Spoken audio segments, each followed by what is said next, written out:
In this segment, we're going to talk about hot patinas for bronze, brass, and copper. Here, the range of surfaces can be very wide, depending on the type of patina you're going to have. There are about 5 transparent patinas in hot patinas. And so if you wanted to, you could have a very shiny surface, and you can get a patina to work on that surface because your metal is at 220 degrees. And so the pores of the metal open up and it will lock in the patina even though it's fairly shiny.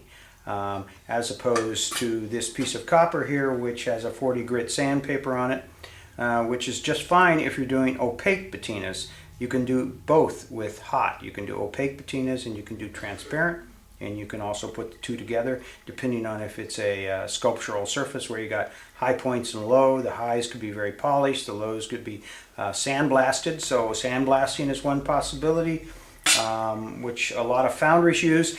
In that context, the sand becomes very important. Are you using a 40 grit sand, a 90 grit sand?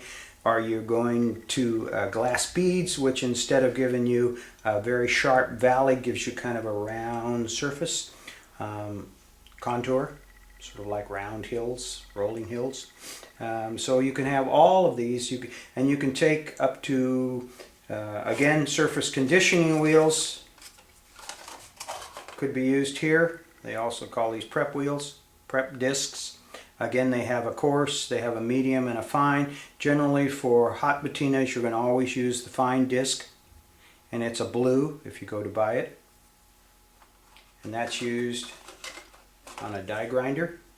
Also, a lot of people use a wire brush, a sandblast, and then on the high points, if you have a piece of sculpture, you would use the wire brush, and that takes it up to a pretty high shine.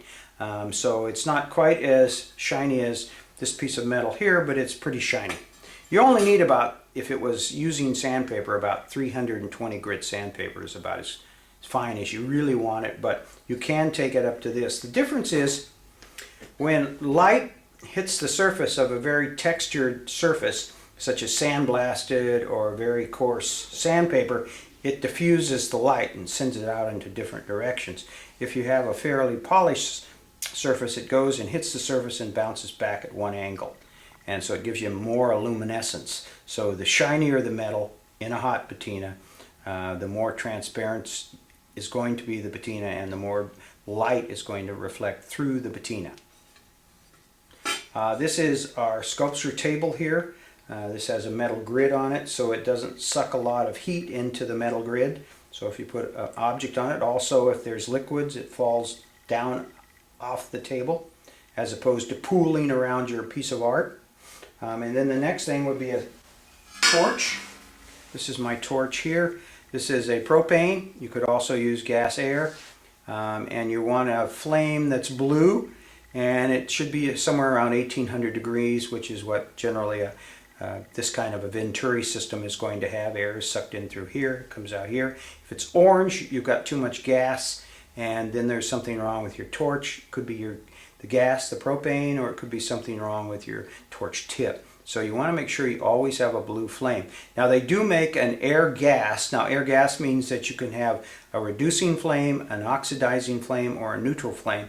And with a given patina, each one of those will give you a slightly different look, color-wise, depending on whether it's gas, whether it's oxidation, reduction, or neutral.